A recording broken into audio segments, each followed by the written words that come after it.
কথা বুঝে আসছে? পৃথিবী জুড়ে তার প্রোপাগান্ডা চলছে। পৃথিবীতে বড় বড় নেতা সাইন্সারা সব দাজ্জালের হয়ে কাজ করছে।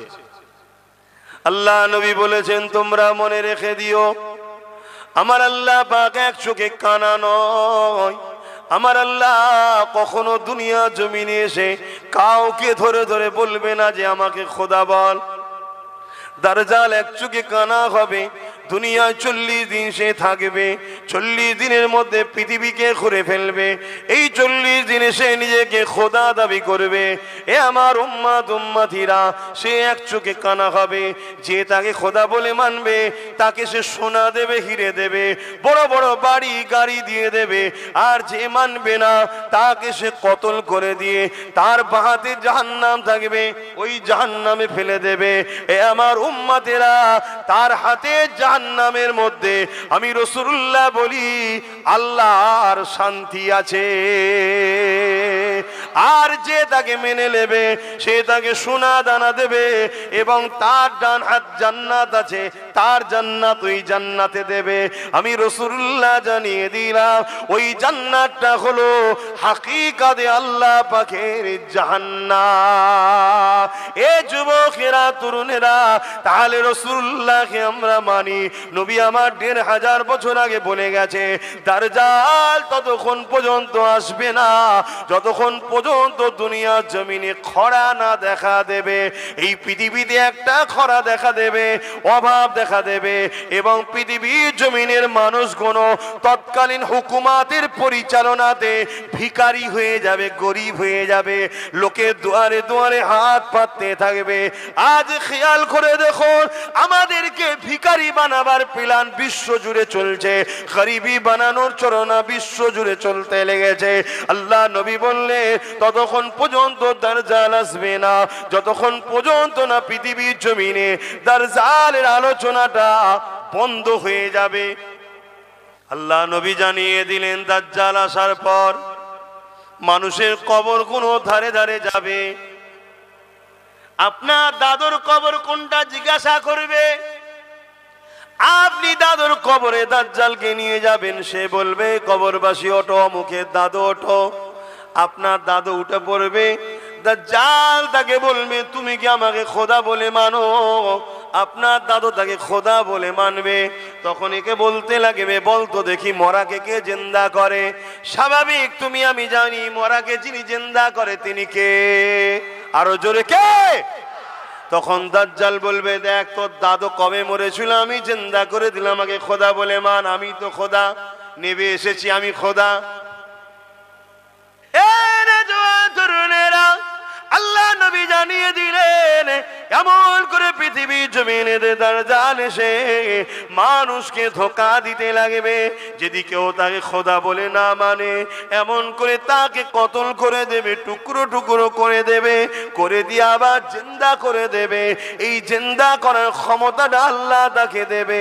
এ যুবকেরা, এমন করে জিন্দা করে দিয়ে বলবে যে আমাকে আল্লাহ বলে মানো। আল্লাহ রসুল বলছেন, আমার এমনও যুবক উম্মাহ সেই সময় থাকবে, তাদের জবান দিয়ে বেরোতে লাগবে, তুমি যদি আমাকে মেরে জিন্দা না করতে, তোমার উপরে আমার যে ধারণা ছিল তুমি কাফের, কিন্তু আজ জিন্দা করার পর আরো আমার তোমার উপরে ঈমান মজবুত হয়েছে। কি ঈমান মজবুত হয়েছে? আল্লাহ নবী বলেছিল দাজ্জাল আসবে, তার কপালে লিখা যাবে কাফের, তুমি হলে সেই দাজ্জাল কাফের।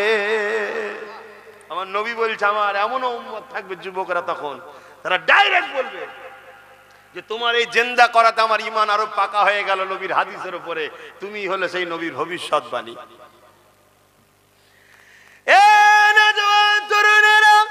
আল্লাহ নবী জানিয়ে দিলেন, পৃথিবীর বুকে সব থেকে বড় ফিতনা ফিতনা হলো দাজ্জালি ফিতনা। সামান্য দাজ্জালের চেলাদের ফিতনায় যদি আমরা অতিষ্ঠ হয়ে যাই, সামান্য দাজ্জালের চেলাদের ফিতনাতে যদি আমরা দিশেহারা হয়ে যাই, সামান্য দাজ্জালের চেলাদের ফিতনাতে যদি আমরা আমন করে দিগুদিক হয়ে যায়, সামান্য দাজ্জালের চেলাদের ফিতনায় যদি নিজেদের করে আল্লাহ নবীর দিক থেকে সরিয়ে নিয়ে দূরে চলে যায়, তাহলে দাজ্জালি ফিতনাতে আমাদের ঘরের ছেলেদের কি হবে উপায়? এ যুবকেরা, এমন একটা দিন আসতে চলেছে যে দিনে বাপ গুলো নিজের মেয়ে গুলোকে রক্ষা করতে পারবে না, ঘরের মধ্যে ধরে রাখতে পারবে না, তারা বাইরে বেরিয়ে যাবে, বাপ তাকে কন্ট্রোল করতে পারবে না। আল্লাহ নবী বললেন এমন একটা দিন আসছে ওই দিনে তোমরা মসজিদে যেতে পারবে না। আল্লাহ নবী বলছেন এমন একটা দিন আসছে ওই দিনে তোমরা নিজেদের ঘরে যদি বাঁচাতে চাও, লোকালয় ছেড়ে দিয়ে তোমাদের ঘরে জঙ্গলের মধ্যে চলে যেতে হবে। আল্লাহ নবী বলছে এমন একটা দিন আসছে ওই দিনেতে সমাজের সমস্ত জায়গায় নেতৃত্ব মাথায় বসে যাবে সমাজের অশিক্ষিতরা, সমাজের মূর্খরা, সমাজে যারা বম্পট বদমাইশ তারাই সব চলে যাবে। বাজার কোনো দায়িত্ব তাদের হয়ে যাবে, শহর কোনো দায়িত্ব তাদের হাতে চলে যাবে, রাষ্ট্রের দায়িত্ব তাদের হাতে চলে যাবে। তারা সমাজের বুকে ফিতনা ছড়াবে, গুন্ডাগিরি করবে, এমন কোন সভ্যতা ছড়াবে, শরাব মদ জুয়া জেনা ব্যভিচারী সমাজের মধ্যে ভরে যাবে। আল্লাহ নবী জানিয়ে দিলেন তখন হবে কিয়ামত একেবারে কাছে। আজকের আমার যুবকদের জিজ্ঞাসা করব, নবী পাকের হাদিস গুলো আজকে দিনে ঘটছে না ঘটেনি? জোরে বলুন, তা করণীয় কি? আল্লাহ নবী বলছে ওই দিনে যারা এই অন্যায় গুণের মোকাবেলা করে দাঁড়িয়ে থাকবে, ওই দাঁড়ানো অবস্থায় তারা যদি ওই লড়াইয়ে শহীদ হয়ে যায়, আমি রাসূলুল্লাহ জানিয়ে দিই আল্লাহ পাক তাদেরকে শহীদের মর্যাদা দিয়ে দেবে। আর যদি তারা কামিয়াবি হয়ে যায়, গাজী হয়ে যায়, আল্লাহ পাক তাদেরকে জান্নাত পুরস্কার দেবে। বাবেরা, অবাক করা বিষয় হলো এটাই, এই পৃথিবীর জমিনে আজকে দিনে আমরা দেখছি নারীদের উপরে আবার নতুন করে জুলুম হতে লেগেছে, বিভিন্ন ভাবে জুলুম হতে লেগেছে, নারীগুলোকে আবার বেউজ্জতি করা হতে লেগেছে। তাই আমাদের দায়িত্ব হবে রাসূলে পাকের দ্বীন ইসলাম যে আদর্শ আমাদেরকে শিক্ষা দিয়েছে, সেই কাজা বাস্তব সমাজে প্রতিষ্ঠিত করা, পরিচালনা করা, সেই কোন সমাজের কাছে বেশি বেশি করে প্রচার করা। এ নওজোয়ান তরুণেরা, পৃথিবীর জমিনে যারাই হকের পক্ষে ছিল তাদের উপরে যুগে যুগে অত্যাচার হয়েছে। তুমি আমি তো অনেক দূরের কথা, আল্লাহ পাক কোরআনে যাদের সম্বন্ধে বলেছে রাদিয়াল্লাহু আনহু ওয়া রাদু আন, আমি আল্লাহ যাদের উপরে রাজি, যারা আমার উপরে রাজি, তারা হলো সাহাবা। ওই সাহাবা হুজুরদের উপরে কেমন অত্যাচার হয়েছে জানো? তার থেকেও বড় বিষয়, জিনাকে সৃষ্টি না করলে কুল কায়নাত আল্লাহ বানাতেন না। সেই নবী পাকের উপরে কত অত্যাচার হয়েছে দেখো। আল্লাহ নবী নাই কথা বলার জন্য, আল্লাহ নবী সত্য কথা বলার জন্য, আল্লাহ নবী মানুষের পক্ষে দাঁড়াবার জন্য, আল্লাহ নবী গরিবদের ঘরে বাঁচাবার চেষ্টা করার জন্য, গরিবের হয়ে কথা বলার জন্য। আজ থেকে ১,৫০০ বছর আগে যখন নারীগুলোকে পুঁতে দেওয়া হতো, মেরে দেওয়া হতো, ওই নারীদেরকে বাঁচাবার জন্য নবী যখন কথা বলেছিল, তখনকার ক্ষমতার আসনে যারা বসেছিল তারা আমার নবী পাককে কেমন জুলুম করেছিল।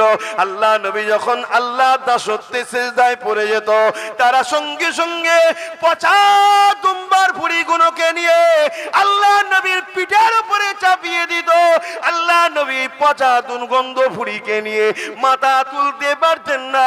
নবী আমার রব্বি রব্বি রব্বি আওয়াজ তুলতে, সুবহান রাব্বিল আলা আওয়াজ তুলে সিজদায় পড়ে থাকতে।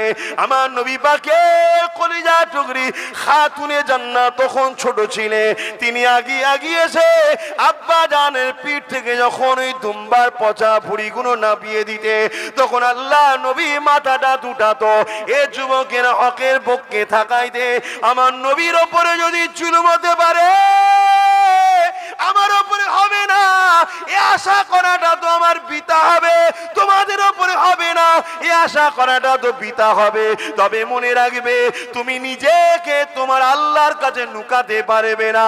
তুমি হকের পক্ষে যদি থাকো, যতই জুলুম আসুক না কেন, যত অত্যাচার আসুক না কেন, তুমি পাকে মজবুত করে রাখো। যদি ওই অবস্থায় তোমার মৃত্যু হয়ে যায়, কোনো চিন্তা করো না, কেননা মৃত্যু তো একদিন না একদিন হবার। তবে হকের পক্ষে যদি মৃত্যু হয়, মনে রেখে দিও, আমার আল্লাহ তোমার জন্য দুনিয়ার সমস্ত গুনাহ মাফ করে দিয়ে নাজাত দিয়ে দেবে। আল্লাহ পাক জানে দুনিয়ার মানুষেরা, তোমরা যারা আমি আল্লাহ আমাকে ভয় করো, আমাকে ডর করো, ওয়ালিমান খাফা মাকাম রাব্বিহি জান্নাতান, আমি আল্লাহ আমাকে যারা ভয় করে, আমি আল্লাহ তাদের জন্য দুটো দুটো জান্নাত দিয়ে দেব। আর যাদের সিনাতে আল্লাহর ভয় আছে, অটোমেটিক অন্য অন্যায়কারীরা তাকে ভয় করবে। অন্যায়কারী যারা হবে তারা অটোমেটিক তাকে ভয় করবে।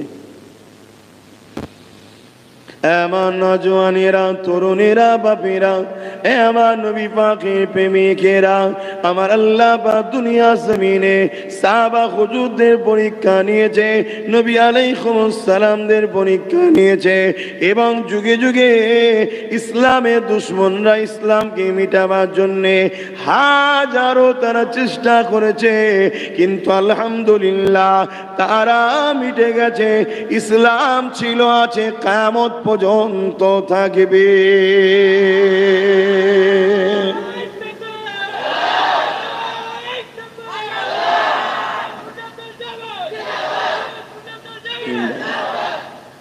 এটা হবে। এ নওজওয়ানেরা, আজ তোমাকে আমাকে প্রস্তুত নিতে হবে। প্রথম প্রস্তুত হলো সিনার পাওয়ারকে বাড়াতে হবে। সিনার পাওয়ার বাড়বে দুটো কাজেতে। সিনার মধ্যে আল্লাহ পাকের ভয় ঢুকাও, অন্য কারো ভয় নয়।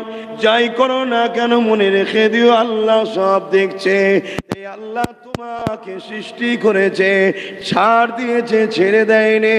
আল্লাহ পাকের কাছে গিয়ে মুখটা দেখাতে হবে। আল্লাহ পাক গফুর ও গফফার, যেমন আল্লাহ পাক কাখারও তিনি। এই আল্লাহ পাকের ভয় সিনার মধ্যে ঢুকাও, এতে তোমার সিনার পাওয়ারটা বাড়বে। দ্বিতীয় নম্বর হলো নবী পাকের প্রেম ও আদব হৃদয়ের মধ্যে ঢুকাও, তাহলে তোমার ইমানের পাওয়ার, সিনার পাওয়ার বাড়বে। আর যাদের অন্তরে ইমানের পাওয়ার, সিনার পাওয়ার আছে, ইতিহাস গাওয়াদার, তাদেরকে কখনো দুনিয়া মিটাতে পারেনি। তার একটা নমুনা আমরা সবাই জানি, বদরের ময়দান। বদরের ময়দানে সিনার পাওয়ারদের সংখ্যা ছিল মাত্র 313 জন। আর যাদের ম্যান্ডেট পাওয়ার ছিল, ম্যান পাওয়ার ছিল, মানি পাওয়ার ছিল, অস্ত্র পাওয়ার ছিল, তাদের সংখ্যা ছিল 1000-এর উপরে। কিন্তু 1000-এর উপরে অস্ত্রধারী, ম্যান পাওয়ার, মানি পাওয়ার, সুপার পাওয়ার থাকার পরও ইমানের সিনার পাওয়ার ওলাদের কাছে তারা সমন করে পরাজিত হতে বাধ্য হয়েছিল। বাপেরা, নওজোয়ান, তরুণেরা, ইমানের পাওয়ার বাড়াবার নাম হলো ভিটামিন খাওয়ানো নয়, ফলমূল জুস খাওয়ানোর ব্যাপার নয়। ইমানের পাওয়ার, সিনার পাওয়ার বাড়াতে গেলে আল্লাহর ভয় অন্তরে রাখতে হবে, নবী পাকের মুহাব্বত, ভালোবাসা, আদব হৃদয়ে রাখতে হবে। এতেই সিনার পাওয়ার বাড়বে। আর যারা নবীকে ভালোবাসে বলে, নবীকে আদব করে বলে, তারা শুধু হালুয়া রুটি খাবে, এই রকম ধান্দা করলে হবে না। কখনো তাদেরকে বুলেটের গুলিও খেতে হতে হতে পারে, কামানের সামনে দাঁড়াতে হতে পারে, তরোয়ালের আঘাত খেতে হতে পারে, জিন্দানে বন্দী হয়ে থাকতে হতে পারে। এই ইরাদা যারা সিনার মধ্যে বেঁধে নিয়েছে, হ্যাঁ আমি রাজি আছি, তাদেরই তো হৃদয়ে ইমানের পাওয়ার রয়েছে, তাদেরই তো সিনার পাওয়ার রয়েছে।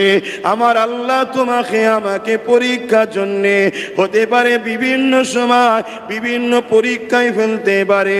এ যুবকের ইউসুফ আলাইহিস সালামের সুন্নাত হলো এমন করে জালিমের কারাগারে যাওয়া। তাই তোমাকে আমাকে আল্লাহ পরীক্ষা নিতে পারে। জেনে রেখে দাও, জেনে রেখে দাও, তুমি আমি তো কোথাকারে রেখে আমার নবীর বংশের আওলাদ। এ যুবকেরা শুনে রেখে দাও, ইমাম মুসা কাযিম রাহমাহুল্লাহ আহারে বীর দোষ হওয়ার পরও 7 বছর ধরে জালিমের কারাগারে ছিল। জালিম 7 বছর ধরে তাকে অত্যাচার করেছে। যত শেষে জালিমের কারাগারে ইমাম মুসা কাযিম হুজুরকে বিষ পান করিয়ে দেওয়া হয়েছে। আল্লাহ পাওয়া, নবী পাওয়া এত সহজ ব্যাপার নয়। আমরা মনে করি মুসলমান হওয়াটা বড়ই সহজ ব্যাপার। এত সহজ? এমন নওজওয়ানেরা, এমন তরুণেরা, এ নবী পাকের গোলামেরা, মন দিয়ে শোনেন, দুনিয়া দুদিনের, আজ আছেন কাল চলে যেতে হবে। যাবার আগে আল্লাহর হয়ে যান, নবীর হয়ে যান, নচেত বরবাদ হয়ে যাবে আখিরাতটা। চলে সবাইকে যেতে হবে, কিন্তু যারা আল্লাহ ও রাসূলের হয়ে যাবে, তারা যখন ইন্তেকাল হয়ে যায়, তাদের রুকে নিবার জন্য আল্লাহ পাকের জান্নাতি ফেরেশতারা আসতে থাকে। তাদেরকে ইস্তেকবাল দিয়ে সম্মান করে নিয়ে যাওয়া হবে। এই মৃত্যুটা কত সুন্দর না হবে।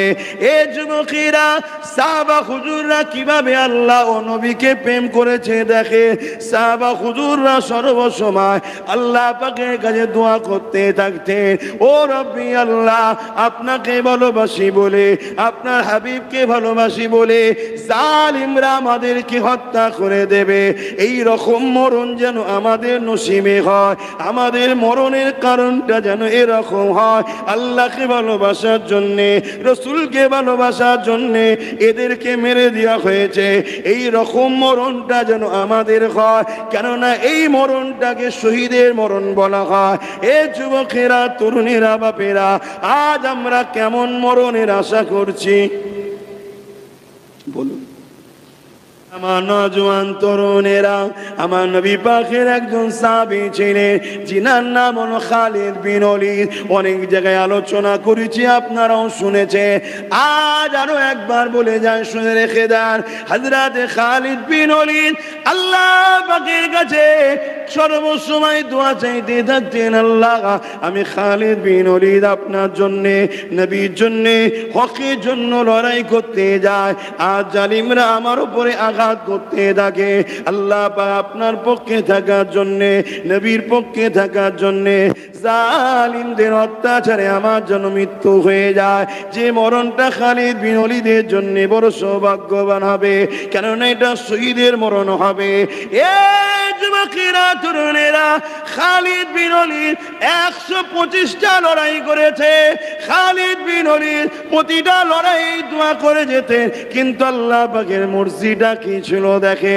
খালিদ বিন ওলীদ 125টা লড়াইতে আল্লাহ পাক তিনাকে বিজয় দান করেছে, কিন্তু প্রতিটা দোয়াতে চেয়ে যেত, আল্লাহ আমি যেন শহীদ হয়ে যায়। কিন্তু 125টা লড়াইতে বিজয় পেয়েছে।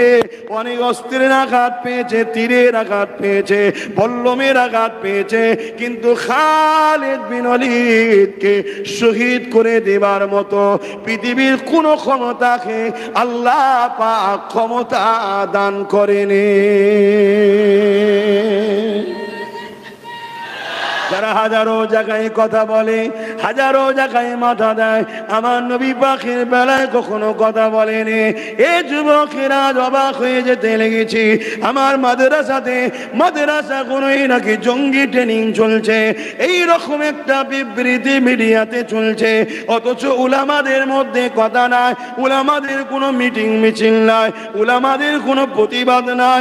তাই বড় দুঃখের সাথে বলতে লেগেছে, এখনো বেলা গড়ায়নি, সময় থাকতে থাকতে নবীর ঘরকে যে অপমান করার ষড়যন্ত্র চলছে, এই ব্যাপারে তোমাকে আমাকে সজাগ হতে হবে।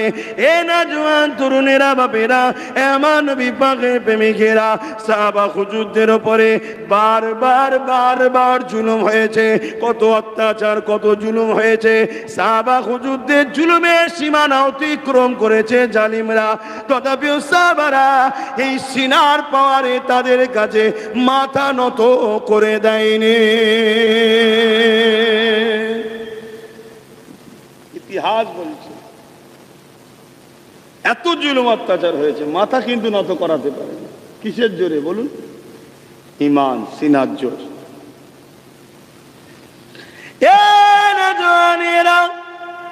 আল্লাহ নবীর পক্ষে থাকার জন্য, সাহাবা হুজুরদের পক্ষে, নবী পাকের পক্ষে দাঁড়াবার জন্য, কোরআনকে মুহাব্বত করার জন্য, আল্লাহকে মুহাব্বত করার জন্য সাহাবা হুজুরদিগকে কতল পর্যন্ত করা হয়েছে। গরম বালির উপরে শুইয়ে দিয়ে